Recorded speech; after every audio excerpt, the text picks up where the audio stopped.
마가복음 13장 24절에서 27절 같이 읽겠습니다. 그때에 그 환난 후 해가 어두워지며 달이 빛을 내지 아니하며 별들이 하늘에서 떨어지며 하늘에 있는 권능들이 흔들리리라. 그때에 인자가 구름을 타고 큰 권능과 영광으로 오는 것을 사람들이 보리라. 또 그때에 그가 천사들을 보내어 자기가 택하신 자들을 땅 끝으로부터 하늘 끝까지 사방에서 모으리라. 아멘. 오늘 말씀대로 구름을 타고 오실 예수 그리스도에 대한 말씀입니다.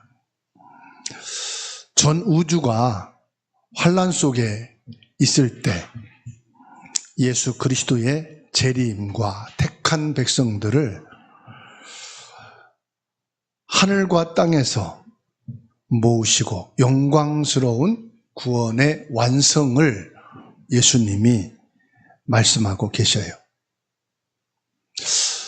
저는 이 말씀을 묵상하면서 우리가 부모님이 또 가까운 가족들이 세상을 떠나게 되는 임종을 맞이할 때 먼저 의사들이 준비하셔야 될 겁니다. 그런 말씀을 하지요.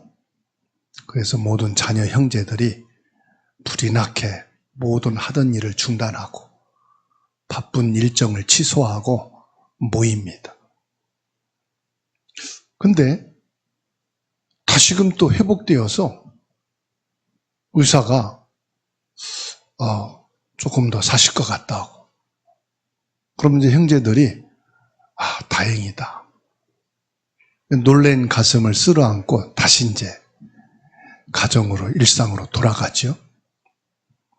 근데 의사의 말이 또 준비하셔야 됩니다. 그러하기를 2번, 3번 반복이 되면 그때부터는 이제 놀란 가슴이 조금 여유가 생겨요. 이번도 아니겠지. 그렇게 생각을 합니다. 이처럼 예수님께서 곧 오신다. 그러니까 많은 사람들이 이제 오실 날이 가까웠나 보다. 긴장을 하고 기도도 하고 또 예배 안 하던 사람들도 막 예배를 드리러 옵니다. 그게 1번, 2번 되다 보니까 이번이 아닌가 보다. 그런 생각들을 가지게 돼요. 오늘 24절에 예수님이 말씀합니다. 그때에 그 환난 후 해가 어두워지며 달이 빛을 내지 아니하며 그럽니다. 우리 인간이 의지하고 살아가는 게 뭐죠? 세상과 그리고 여러 가지 계획했던 일들, 사람과의 관계 같지만은 사실은요, 이 세상이 살아가고 이 세상에 유지되는 큰 힘은요, 해와 달, 빛에 있어요. 만일에 해와 달의 빛이 없어지면 이 세상은요, 유지될 수가 없어요. 인간의 삶도 지속될 수가 없어요. 이 지구가 살아서 움직이는 것은 해와 달이라는 빛이 있기 때문이에요.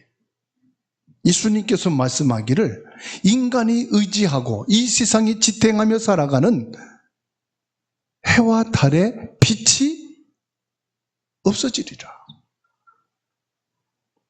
인류가 존재하는 그 해와 달의 빛이 잃게 되면 이 세상의 모든 피조물, 모든 영광은 막을 내리는 대전환의 시작이 된다고 말씀하고 계십니다.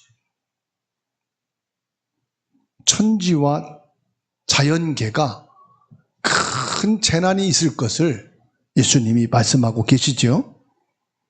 그러면서 25절에 별들이 하늘에서 떨어지며 하늘에 있는 권능들이 흔들리리라. 천체의 몰락과 세상을 지배하던 사탄의 공중 권세와 세상의 통치자들의 권력이 종말을 내릴 것을 말씀하고 계십니다. 아무리 강대국의 권력을 가진 대통령일지라도 해와 달의 빛을 잃어버리면 힘을 낼 수가 없어요. 이 땅의 대단한 과학과 문명도 해와 달의 빛을 잃어버리면 아무 쓸모가 없어요. 어마어마한 의술도 태양과 달의 빛을 잃어버리면 별 의미가 없어요. 거기에 또 뭐라고 말씀합니까? 사단의 권세 끝난다 이 말이에요. 세상이 자랑하던 힘의 기반이 한순간에 무너지는 심판의 징조에 대해서 오늘 예수님이 말씀하고 계십니다. 다시 말씀드립니다. 만물을 통치하는 주권이 어디에 있느냐? 예수 그리스도께 있음을 지금 말씀하고 있는 것입니다. 죄로 오염된 창조된 질서가 물러가고 새 하늘과 새 땅, 하나님의 나라가 열린다는 것을 말씀하고 있어요. 모든 일어나는 현상은 우연이 아니다. 온 우주 만물의 시작과 끝을 주관하시는 것은 누구냐? 예수 그리스도시다.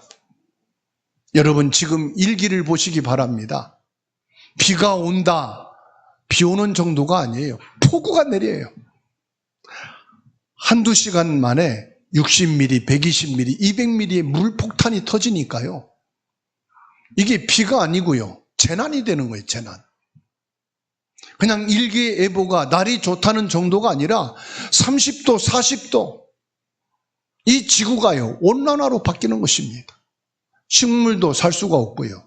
사람도 살 수가 없는 그러한 현상들이 일어나는데 이것이 우연이 아니다. 우주 만물을 통치하시고 계시는 예수 그리스도의 주권을 말씀하고 계셔요.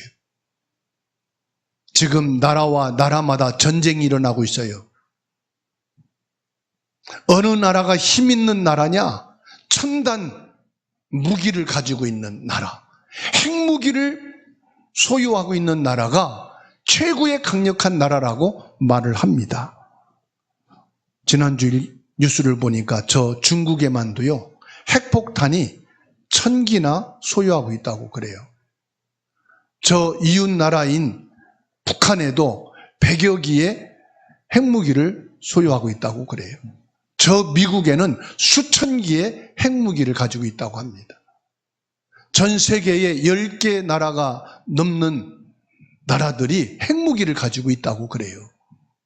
거기에다가 재래식 무기까지 합하면은요, 이 지구상을 몇십 번이고 파괴하고도 남을 수 있는 어마어마한 무기들을 소장하고 있습니다. 이것이 바로 전 세계를 멸망시키는 재난입니다. 언젠가는 이것이 폭발할 것이 아니겠습니까? 이 모든 것의 주권이 각 나라의 지도자에게 있다고 보십니까? 아닙니다. 이 모든 현상은 예수 그리스도의 주권 속에 있다고 말씀하고 계십니다.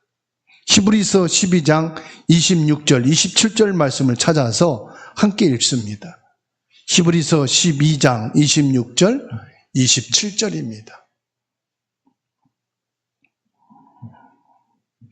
찾아서 함께 읽습니다. 그때에는 그 소리가 땅을 진동하였거니와 이제는 약속하여 이르시되 내가 또 한 번 땅만 아니라 하늘도 진동하리라 하셨느니라.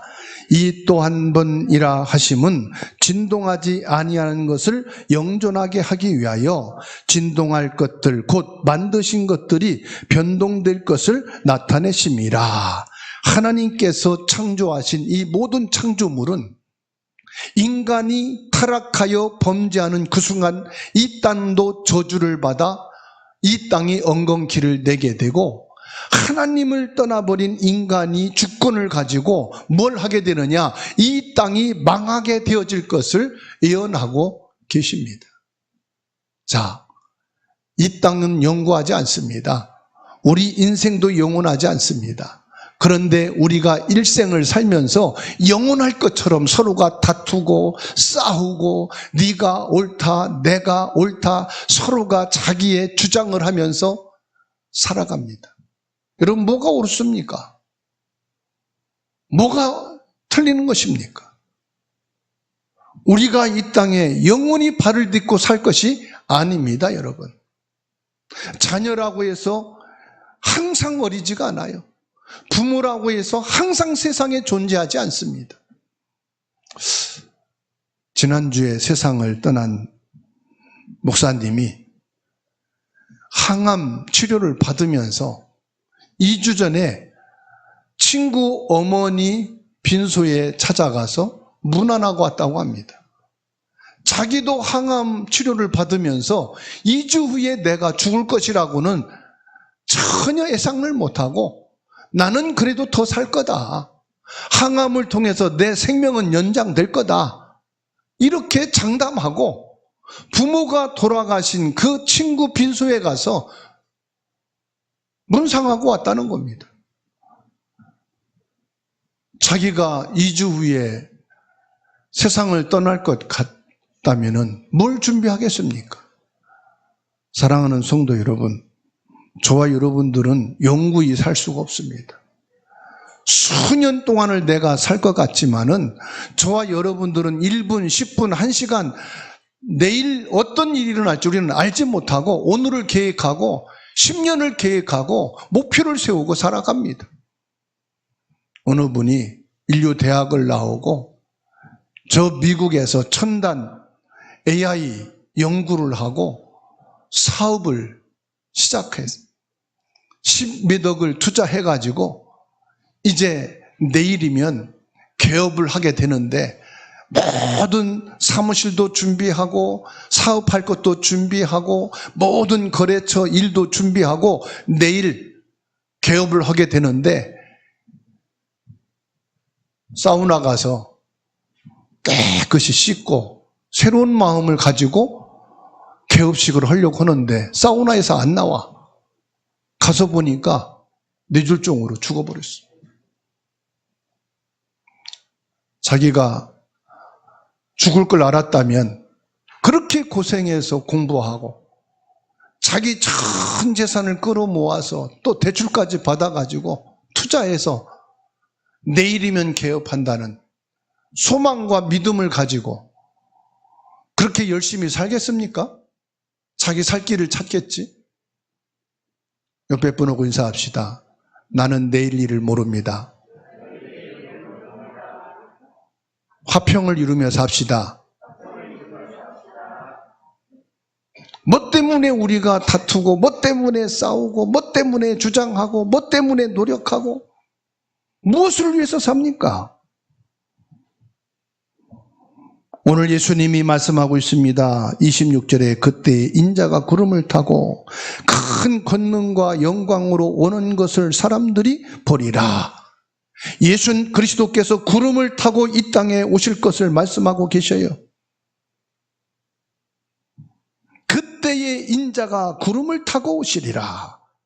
오실 것을 모든 사람들이 보리라. 어느 단체들은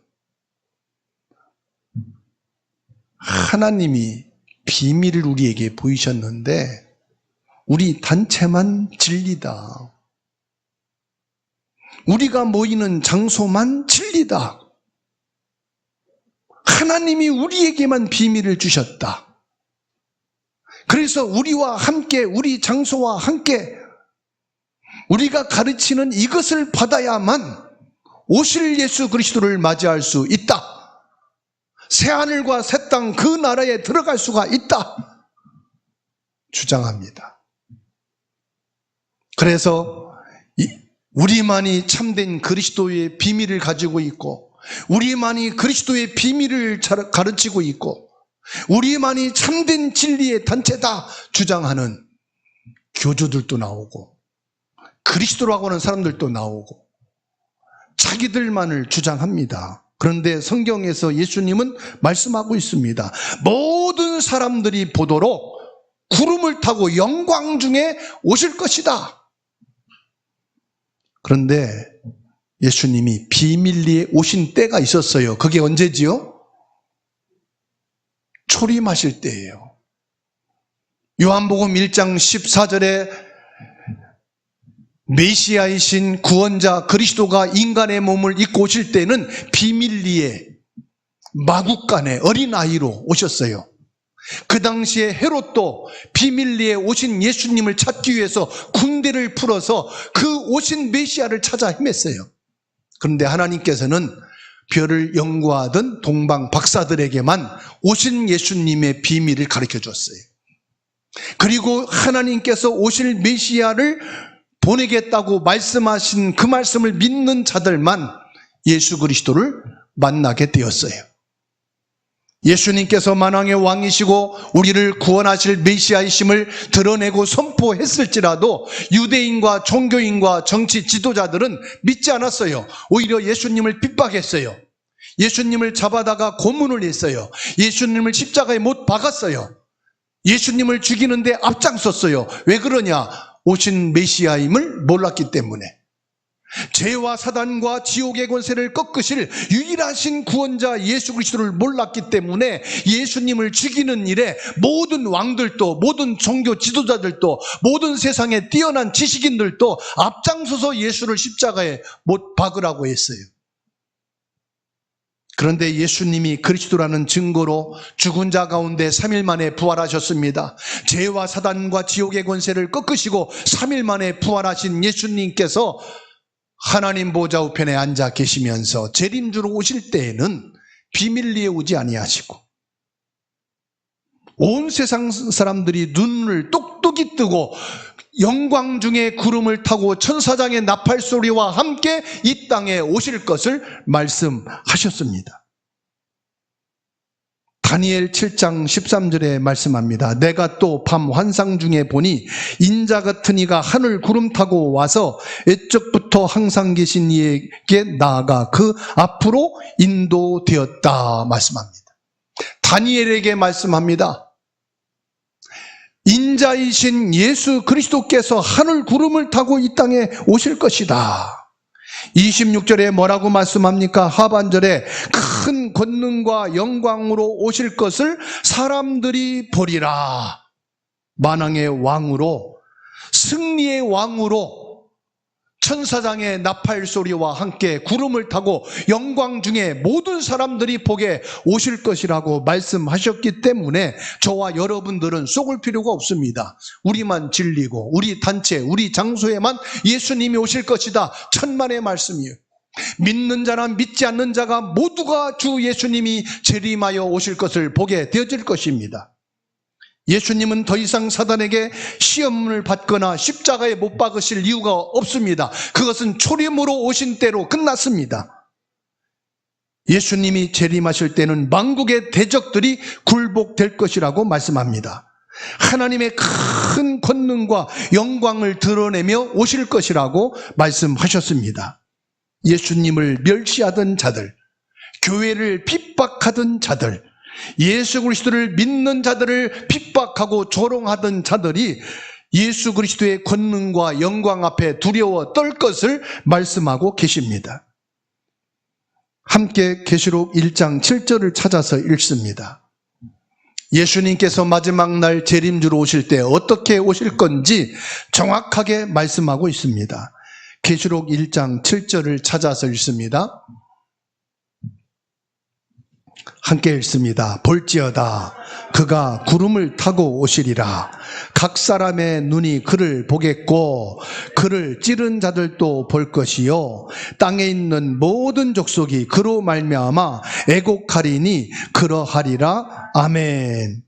예수님께서 이 땅에 오실 때에는 예수님을 핍박하는 자들도 볼 것이고 예수님을 십자가에 못 박았던 그런 불신자들도 보게 될 것이고 교회들을 겁박하고 방해하는 자들도 보게 오시리라고 말씀하고 계십니다. 예수님이 재림하시는 목적은 뭡니까? 신자와 불신자 간에 구원받은 자들을 모으시기 위해서 올 거라고 27절에 또 말씀하시죠.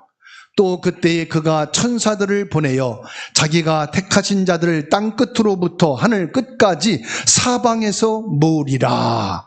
예수님은 천사들을 보내어서 믿음을 지킨 자들을, 택한 백성자들을 마지막 순간까지 어려움 속에, 고난 속에, 병들고 눈물 속에 있으면서도 믿음을 지킨 자들을 부를 것이라고 말씀합니다.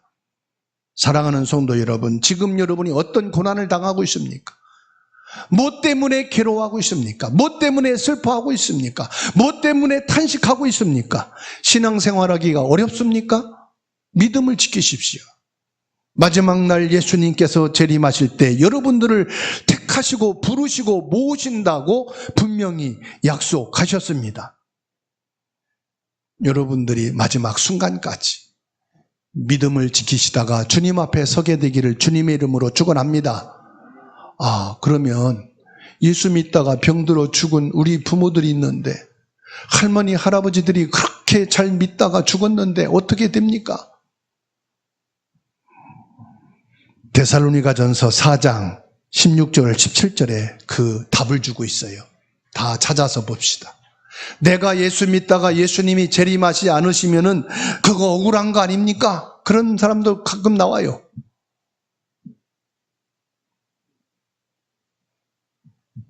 내가 이 세상에서 여러 가지 어려움을 당하고 고난을 당하지만 믿음을 지키고 신앙생활하다 죽는데 그러면 나는 어떻게 되는 겁니까? 거기에 대한 답입니다. 데살로니가전서 4장 16절 17절 같이 읽습니다. 주께서 호령과 천사장의 소리와 하나님의 나팔 소리로 친히 하늘로부터 강림하시리니 그리스도 안에서 죽은 자들이 먼저 일어나고 그 후에 우리 살아남은 자들도 그들과 함께 구름 속으로 끌려올려 공중에서 주를 영접하게 하시리니 그리하여 우리가 항상 주와 함께 있으리라. 아멘. 16절에 뭐라고 말씀합니까? 그리스도 안에서 죽은 자들이 먼저 일어난다. 여러분, 병들고 늙고 너무 처참하고 불쌍한 모습으로 죽어있는 모습 보니까 마음이 아프고 메어집니다. 여러분, 입관식을 할 때 부모 형제들을 한번 봤죠? 사람이 임종의 그 모습을 보니까요, 모든 수분이 마르고 윤기가 다 없어지고 고생하고 늙고 그 마지막 모습을 보는데 너무 마음이 아파. 너무 가슴이 쓰려. 그 모습으로 만나나요? 아닙니다. 부활의 모습은 최고로 영광스러운 모습이라고 했습니다.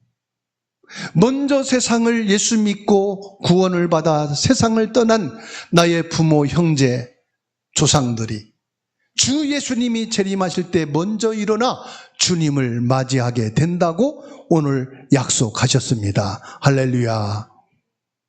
그리고 살아서 주님을 맞이하는 자들은 17절에 뭐라고 말씀했습니까? 공중에서 주 예수님을 영접하게 되는데 예수 그리스도와 항상 함께 있으리라고 약속하셨습니다. 할렐루야. 저와 여러분들은 부활의 영광의 모습으로 주님을 맞이하게 될 줄로 믿으시기 바랍니다.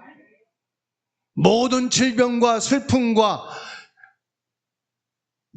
고통으로 인생이 찌들어진 그 볼품없는 모습이 아니고 예수 그리스도를 믿고 영접함으로 하나님의 자녀가 된, 항상 기뻐하고 쉬지 않고 기도하고 범사에 감사하는 그 영화로운 모습으로 주님을 맞이하게 되어질 것입니다.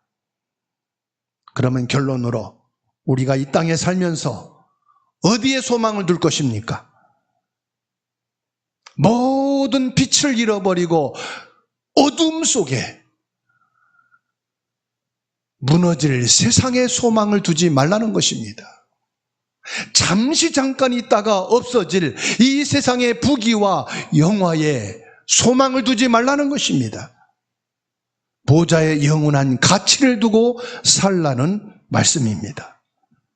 해와 달이 어두워지고 별들이 떨어지듯이 세상의 부귀와 영화와 권력은 반드시 빛을 잃고 사라질 것이고 썩어질 것이라고 말씀하십니다. 저와 여러분들은 영원히 흔들리지 않는 유일한 영광은 오직 예수 그리스도뿐인 것을 믿으시고 확신하시기 바랍니다. 우리가 환난 날에 끝까지 이길 수 있는 힘은 마지막 날 천사들을 보내셔서 저와 여러분들을 그리스도 예수님을 맞이하도록 세우신다는 약속입니다. 내가 이 땅에 살 때에 비록 소외되고 외롭고 슬픔과 망하는 자리에 있다 할지라도 예수 그리스도께서는 불꽃 같은 눈동자로 저와 여러분들을 지키시고 보혜사 성령으로 인도하시며 함께하심을 믿게 되기를 주의 이름으로 축원합니다. 우리에게 예수님의 재림은 공포와 파멸이 아니라 눈물이 기쁨으로 변하고 신랑 되신 예수님을 맞이하는 참된 최고의 축제의 날이 되어지는 것입니다. 날마다 저와 여러분들은 고백하십시다. 받아합시다. 주 예수여 오시옵소서. 기도하며 거룩한 신부로 깨어있는 저와 여러분이 되십시다. 계시록 22장 20절을 마지막으로 읽고 마칩니다. 계시록 22장 20절입니다. 저와 여러분들의 믿음과 신앙이 이 말씀 속에 담겨 있기를 바랍니다. 계시록 22장 20절 다 찾아서 같이 읽습니다. 시작. 이것들을 증언하시니가 이르시되 내가 진실로 속히 오리라 하시거늘 아멘. 주 예수여 오시옵소서. 아멘. 예수님이 오늘 밤에 내가 너를 부르러 오겠다 말씀하시면 여러분은 무엇이라고 할 겁니까? 예수님 잠깐만요. 내가 지금 적금을 부었거든요. 올해 그걸 타서 집을 구입해야 되는데 한번 살아보고 주님 맞이할게요. 그런 분이 있습니까? 예수님 잠깐요. 내가 지금까지 보험을 들었는데 한 번도 병원에 치료받고 입원한 적이 없거든요. 보험비 타먹어야 돼요. 아까워서 못 살겠어요. 한 달에 몇십만 원씩 내가 보험료를 냈는데 보험비 한번 타먹고 갈게요. 그런 분 계십니까? 잠깐만요. 우리 애들 고생하면서 키웠는데 시집 장가가는 건 보고 가야죠. 결혼할 때까지 좀 참아주세요. 혹시 그런 분이 있습니까? 받아합시다. 아멘. 주 예수여 오시옵소서. 마지막 날 예수님이 나를 천국잔치에 부르실 때 십자가의 피로 거룩하고 깨끗한 세마포 옷을 입고 예수님이 그 잔치에 초대하시는데 나는 밭을 샀으니까 한번 씨앗을 심어 추수를 하고 가겠습니다. 내가 결혼했으니 첫날 밤을 지내고 참여하겠습니다. 부모님이 돌아가셨는데 가서 장례식을 하고 참여하겠습니다. 예수님께서 그들은 합당치 아니 다 가라. 내가 초청하여 부른 자들은 잔치에 참여할 것인데 잔칫날에 세마포 예수 그리스도 십자가의 피로 죄사함을 받고 사단의 권세와 지옥에서 해방되어진 하나님의 자녀만이 참여할 수 있노라 말씀하실 때 저와 여러분들은 거기에 합당한 자로 주님 앞에 서기를 주님의 이름으로 축원합니다. 이 세상의 계획과 소망은 하나님 나라와는 전혀 상관이 없어요. 말씀을 준비하면서 저를 생각했어요. 내가 이 땅에 살아갈 동안 좀 준비하고 보험을 들고 계획을 세워놨던 것, 주님이 부르시면 그냥 가야 돼요. 모든 계획은 다 취소가 돼. 적금도 다 해약이 돼. 내 이름으로 됐던 거 다 내려놔야 돼. 그러면 다 정리하고 남은 건 누가 가져가요?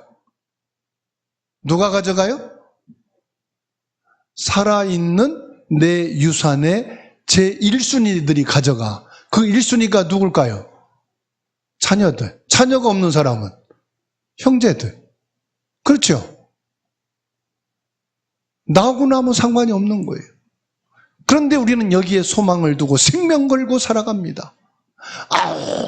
다투면서 그걸 절대로 놓지 않고 양보 안 하려고 살아갑니다. 우리에게는 영원한 소망, 하나님 나라가 있습니다. 오실 예수 그리스도를 바라보고 살라는 예수님의 말씀입니다. 오늘 말씀을 믿음으로 마음에 담고 조용히 기도하는 시간 갖겠습니다.